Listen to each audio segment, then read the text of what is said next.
আমার জীবনে কোনোদিন আমি 21 বছরের জীবনে গোটা বাংলাদেশের কোনো বক্তার সাথে আমার কোনোদিন কোনো তর্ক হয় না।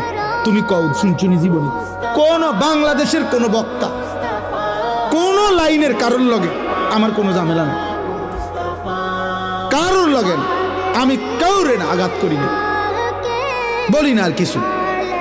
আমি কিনতাম ভাই, আমি কথায় কথায় 1 লাখ টাকা চ্যালেঞ্জ করে কিনতাম, 1 লাখ টাকা গরিব দুঃখীরে দিলে বা লাভ হইব না। আমারটা আমি বলছি, আমনের বুঝে ধরছেন, হালাই দেন আমার এটা, আমনের যেটা বুঝে ধরছে আপনি এটা মানেন,